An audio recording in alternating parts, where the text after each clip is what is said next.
अहम और बड़ी खबर, खासतौर पर वो युवा जो रोजगार की तलाश कर रहे हैं उनके लिए। आपको बता दें कि 10 लाख लोगों को नौकरी मिलने जा रही है। केंद्र सरकार 10 लाख लोगों को। दोस्तों आपने बिल्कुल सही सुना कि अगर जे आप भी एक सरकारी हॉस्पिटल रिक्रूटमेंट 2025 के तहत में ऑनलाइन के माध्यम से आवेदन करके एक सरकारी नौकरी लेना चाहते हैं जो पर्ची काटने की जॉब पर, तो दोस्तों आप इस वीडियो में एंड तक जरूर जुड़े रहिए ताकि आपको मैं सारी इन्फॉर्मेशन है इस वीडियो में बताने वाला हूं। तो दोस्तों अगर जे आप भी सरकारी हॉस्पिटल भर्ती 2025 को लेकर जो नई रिक्वायरमेंट आई है, नई भर्ती आई है, जिसके तहत में कितने पद रहने वाले, कौन से दस्तावेज रहने वाले, कितनी आयु सीमा मिनिमम और मैक्सिमम रहने वाली है, और इनके साथ साथ में आपको आवेदन फॉर्म कैसे फिल करना रहेगा, और इनके साथ साथ में आवेदन की फीस है वो कितनी लगने वाली है। तो दोस्तों इस वीडियो के अंतर्गत मैं आपको सारी डिटेल से बताने वाला हूं कि किस प्रकार से आपको सरकारी हॉस्पिटल नई रिक्वायरमेंट 2025 के तहत में ऑनलाइन के माध्यम से आवेदन करना होगा और जिसके तहत में क्या प्रक्रिया रहने वाली है। तो दोस्तों इस वीडियो के एंड तक सारी स्टेप बाय स्टेप जानकारी है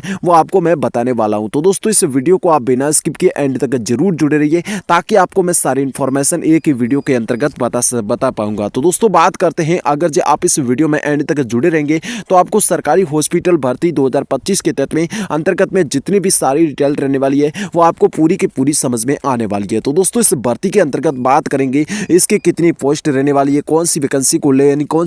सी पोस्टों को लेकर सरकारी विभाग ने नोटिफिकेशन निकला है, एजुकेशन क्वालिफिकेशन क्या रहने वाली है यानी कि शैक्षणिक योग्यता कौन क्या रहने वाली है, और इस भर्ती की आयु सीमा क्या रहने वाली है यानी कि एज लिमिट मिनिमम और मैक्सिमम कितनी रहने वाली है, और कौन कौन इस भर्ती में आवेदन फॉर्म को फिल कर सकता है, आवेदन शुल्क है, वेतन विवरण है, चयन प्रक्रिया है, आदि प्रक्रिया इस भर्ती के अपन महत्वपूर्ण प्रक्रियाओं में जानने वाले हैं। यानी कि आवेदन फॉर्म कब से शुरू किए जा रहे हैं, आवेदन फॉर्म कब तक चलने वाले हैं। तो दोस्तों इसका अंतिम तिथि क्या रहने वाली है, और इस भर्ती को लेकर कौन कौन से लोग आवेदन कर सकते हैं, और इस भर्ती की प्रक्रिया किस प्रकार से रहने वाली है। तो दोस्तों इस भर्ती से रिलेटेड में आज की इस वीडियो में मैं बेसिकली जानकारी है वो इस वीडियो में आपको बताने वाला हूं। तो दोस्तों आप इस वीडियो को एंड तक जरूर देखना, और इसके साथ साथ में अगर जिस चैनल पर पहली बार आए तो दोस्तों चैनल को सब्सक्राइब करके बेल आइकन को जरूर प्रेस कर देना ताकि आने वाली हर भर्ती की डिटेल से आपको जानकारी मिलने वाली है। तो दोस्तों आज के इस वीडियो को चलते हुए सबसे पहले बात करें, ये भर्ती है वो महिला और पुरुष दोनों को लेकर रहने वाली है। इस भर्ती के अंतर्गत आप सभी उम्मीदवार ऑनलाइन के माध्यम से आवेदन है वो बहुत ही आसानी तरीके से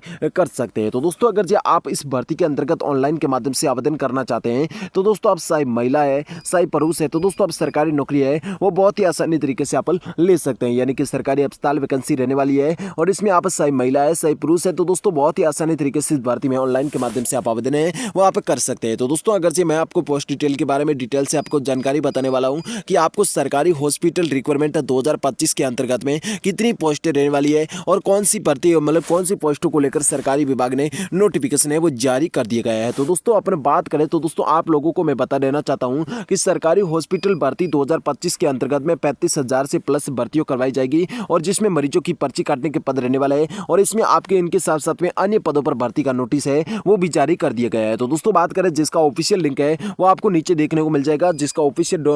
नोटिफिकेशन है वो आपको डाउनलोड करके सरकारी वेबसाइट पर जाकर और इसके तहत में आप सरकारी नियम कानून कायदे को एक बार जरूर देख लेना है ताकि आपको संपूर्ण डेटा क्लियर हो जाने वाला है। तो दोस्तों बात करते हैं कि पदों की संख्या किस प्रकार की रहने वाली है। तो दोस्तों आपको मैं बताना चाहता हूं कि आपको सभी उम्मीदवारों को पदों का नाम है वो मरीजों की पर्ची काटने की जॉब पर आप सरकारी नौकरी ले सकते हैं। यानी कि मरीजों के पर्ची काटने का काम रहता है, तो दोस्तों उन पद पर आप सरकारी नौकरी है वो बहुत ही आसानी तरीके से आप ले सकते हैं। तो दोस्तों बात करें कुल पद कितने रहने वाले, तो दोस्तों इस भर्ती के अंतर्गत में आपको 35,000 प्लस पोस्टें इस भर्ती के अंतर्गत आपको देखने को मिलने वाली है। यानी कि आप सरकारी विभाग की इस ऑफिशियल वेबसाइट पर अगर जो ऑनलाइन के माध्यम से आवेदन करते हैं तो दोस्तों आप 35,000 में से आपका अपने एक सीट फिक्स कर सकते हैं बहुत ही अच्छी तरीके से। तो दोस्तों इस वैकेंसी के अंतर्गत सभी उम्मीदवारों को मैं ये बहुत अच्छी तरीके से कहना चाहता हूं कि इस भर्ती के अंतर्गत आप 35,000 प्लस पोस्टों में से आप अपनी एक सीट फिक्स कर सकते हैं। तो दोस्तों बात करते हैं सरकारी हॉस्पिटल रिक्रूटमेंट एजुकेशन क्वालिफिकेशन क्या रहने वाली है, यानी कि आपके पास में एजुकेशन क्वालिफिकेशन है वो क्या होनी चाहिए। तो दोस्तों उनकी भी बात करनी बहुत जरूरी रहती है,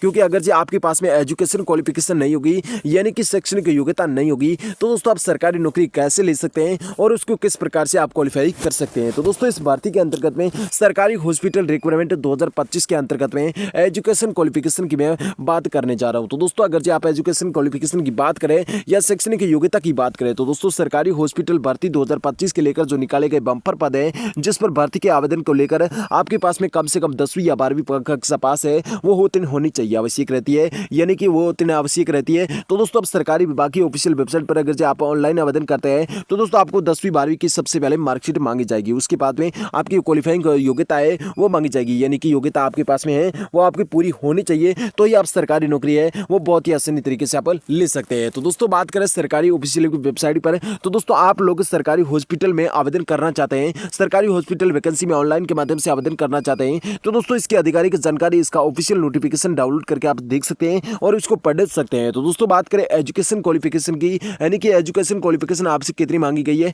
और किस प्रकार की एजुकेशन क्वालिफिकेशन आपसे होनी चाहिए। तो दोस्तों 10वीं 12वीं कक्षा आपके पास है तो दोस्तों आप सरकारी नौकरी बहुत ही आसानी तरीके से ले सकते हैं और सरकारी विभाग की ऑफिशियल वेबसाइट पर जाकर ऑनलाइन के माध्यम से आप आवेदन है वो बहुत ही बेसिकली रूप से आप कर सकते हैं। यानी कि आपके पास में एजुकेशन क्वालिफिकेशन की बात करें तो दोस्तों आपके पास में 10वीं या 12वीं कक्षा उत्तीर्ण होगी तो आप सरकारी नौकरी है वो बहुत ही आसानी तरीके से ले सकते हैं। तो दोस्तों बात करें आगे की, जिसमें आपको सरकारी नौकरी लेने के साथ साथ में आपके पास में एज लिमिट भी होनी बहुत जरूरी रहती है। यानी कि सरकारी विभाग की वेबसाइट पर जाकर अगर आप ऑनलाइन के माध्यम से आवेदन करते हैं तो दोस्तों आपको सरकारी हॉस्पिटल में एज लिमिट बहुत मायने रखती है, यानी कि आपके पास में एज लिमिट भी होनी चाहिए। तो दोस्तों अगर आप सरकारी हॉस्पिटल रिक्वायरमेंट 2025 के अंतर्गत आवेदन करना चाहते हैं तो दोस्तों आपके पास में एज लिमिट कितनी होनी चाहिए और किस प्रकार की एज लिमिट है वो आपके पास में होनी चाहिए। तो दोस्तों बात करते हैं इस भर्ती में आपकी आयु सीमा के अनुसार में, जिसमें आपको 18 वर्ष से लेकर यानी कि अधिकतम 35 वर्ष तक होनी चाहिए। यानी कि अगर आप 18 वर्ष के पूरे हो चुके हैं तो ये आप सरकारी विभाग की ऑफिशियल वेबसाइट के माध्यम से ऑनलाइन के माध्यम से सरकारी हॉस्पिटल रिक्वायरमेंट के अंतर्गत आवेदन कर सकते हैं और जिसमें आपको अधिकतम 35 वर्ष तक आयु सीमाएं वो रहने वाली है। यानी कि आप अधिकतम आयु सीमाएं वो आपकी 35 वर्ष तक ही होनी चाहिए। तो दोस्तों बात करते हैं तो दोस्तों आप बहुत ही आसानी तरीके से आवेदन कर सकते हैं और जिसके अंतर्गत में बात करें तो दोस्तों इसके ऑफिशियल नोटिफिकेशन को आपको एक बार जरूर डाउनलोड करके पढ़ लेना है, ताकि आपको संपूर्ण डिटेल से आपको जानकारी है वो कंफर्म हो जाएगी कौन कौन सी जानकारी अपने को अच्छी है और किस प्रकार की आपको जानकारी रखनी होगी सरकारी हॉस्पिटल रिक्वायरमेंट के तहत में। अगर आप सरकारी हॉस्पिटल रिक्वायरमेंट के तहत में ऑनलाइन के माध्यम से आवेदन करना चाहते हैं तो दोस्तों बहुत ही बेसिक रूप से आप आवेदन कर सकते हैं। तो दोस्तों बात करें इसकी मिनिमम एज कितनी रहने वाली है और मैक्सिमम एज कितनी रहने वाली है। तो दोस्तों बात करें सरकारी हॉस्पिटल रिक्वायरमेंट के अंतर्गत में आप सभी उम्मीदवारों को लेकर बात करें तो दोस्तों इसमें मिनिमम एज है वो 18 वर्ष रहने वाली है और इसकी मैक्सिमम एज है वो 35 वर्ष तक रहने वाली है। तो दोस्तों बात करते हैं एज लिमिट का बहुत बात मायने रखती है, तो दोस्तों एज लिमिट को भी अपने ध्यान में रखना पड़ता है। तो दोस्तों बात करते हैं सरकारी हॉस्पिटल रिक्वायरमेंट 2025 को लेकर, जिसके अंतर्गत हाउ कैन अप्लाई, यानी कौन कौन इस भर्ती के अंतर्गत अप्लाई कर सकता है और 3 कंडीशन पालन करने वाला सभी उम्मीदवार इस भर्ती में ऑनलाइन के माध्यम से आवेदन है वो कर सकते हैं। तो दोस्तों बात करें ऑल इंडिया कैंडिडेट, यानी कि अगर आप भारत के मूल निवासी हैं और भारत के किसी भी कोने से आप निवास करते हैं तो दोस्तों इस वेबसाइट के माध्यम से ऑनलाइन के माध्यम से आप सरकारी नोटिफिकेशन के अनुसार में ऑनलाइन आवेदन कर सकते हैं। तो दोस्तों बात करते हैं आप चाहे मेल है या फीमेल है, यानी कि आप चाहे महिला है चाहे पुरुष है, तो दोस्तों सरकारी नौकरी है वो बहुत ही आसानी तरीके से आप ले सकते हैं। यानी कि आप चाहे ऑल इंडिया कैंडिडेट है तो आप सरकारी नौकरी ले सकते हैं और मेल और फीमेल यानी कि आप सरकारी नौकरी लेने के लेकर महिला और पुरुष दोनों की जरूरत रहने वाली है। तो दोस्तों अगर आप 10वीं 12वीं पास है तो ये आप सरकारी नौकरी बहुत ही आसानी तरीके से ले सकते हैं। तो दोस्तों बात करें आगे की, जिसमें आपको सरकारी हॉस्पिटल रिक्वायरमेंट 2025 के अंतर्गत में एप्लीकेशन फीस कितनी लगने वाली, यानी कि आपसे एप्लीकेशन फीस है वो कितनी मांगी जाएगी और किस प्रकार की एप्लीकेशन फीस आपके पास में होनी चाहिए। तो दोस्तों बात करते हैं कि आप हम लोगों को बता देना चाहते हैं कि मैं आपसे यही कहना चाहता हूं कि आप इस वीडियो को एंड तक देखने के साथ साथ में चैनल को जरूर सब्सक्राइब करें और बेल आइकन को जरूर प्रेस करें, ताकि आने वाली हर भर्ती की डिटेल से आपको जानकारी मिलती रहेगी। तो दोस्तों बात करते हैं सरकारी हॉस्पिटल भर्ती 2025 के अंतर्गत में द्वारा इन रिक्ति पदों को भरने हेतु भर्ती के लेकर आवेदन की प्रक्रिया है वो शुरू हो चुकी है और शुल्क का निर्धारण भी किया जा चुका है। तो दोस्तों शुल्क का निर्धारण करने के साथ साथ में इस भर्ती के अंतर्गत आप सभी उम्मीदवारों को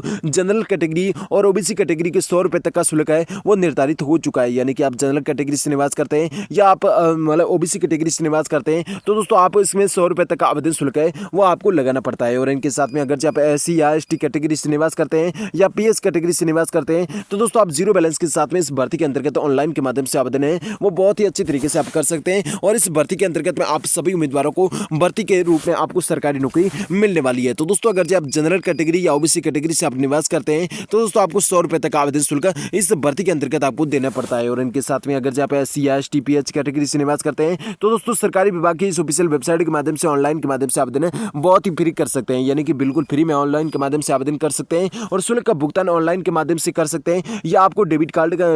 credit card net banking UPI के माध्यम से आवेदन शुल्क का भुगतान है वो करने का काम रहता है। तो दोस्तों बात करते हैं आगे की इसमें कौन कौन सी प्रक्रिया रहने वाली। तो दोस्तों इस भर्ती के अंतर्गत में आपके पास में कौन कौन से डॉक्यूमेंट होने बहुत इंपॉर्टेंट रहते हैं। तो दोस्तों अगर जो वही डॉक्यूमेंट आपके पास में होंगे तो दोस्तों आप सरकारी नौकरी है वो बहुत ही आसान तरीके से ले सकते हैं, यानी कि इंपॉर्टेंट डॉक्यूमेंट मांगे जाते हैं। तो दोस्तों सरकारी हॉस्पिटल नई भर्ती 2025 के अंतर्गत पदों को भरने हेतु ऑनलाइन के माध्यम से आवेदन करने हेतु सभी उम्मीदवारों को पहले छात्र के पास में नीचे दिए गए सारे डॉक्यूमेंट आपके पास में होने चाहिए, यानी कि कक्षा 10वीं और 12वीं की मार्कशीट है वो आपके पास में होने चाहिए, अपने पंचायती राज आवासीय प्रमाण पत्र और कास्ट सर्टिफिकेट और आपके वार्षिक आय का सर्टिफिकेट होना चाहिए, और इनके साथ में आधार कार्ड होना चाहिए, और इनके साथ में एक रजिस्ट्रेशन मोबाइल नंबर है वो आपके पास में होना चाहिए, एक ईमेल आईडी कार्ड होनी चाहिए, और इनके साथ साथ में एक फोटो और सिग्नेचर आपके पास में होने चाहिए। तो दोस्तों इन डॉक्यूमेंटों को लेकर जब आप ऑनलाइन के माध्यम से आवेदन करते हैं तो दोस्तों सरकारी विभाग की इस ऑफिशियल वेबसाइट के माध्यम से ऑनलाइन के माध्यम से आवेदन करके एक सरकारी नोटिफिकेशन के तहत में एक सरकारी नौकरी है वो बहुत ही आसान तरीके से आप ले सकते हैं।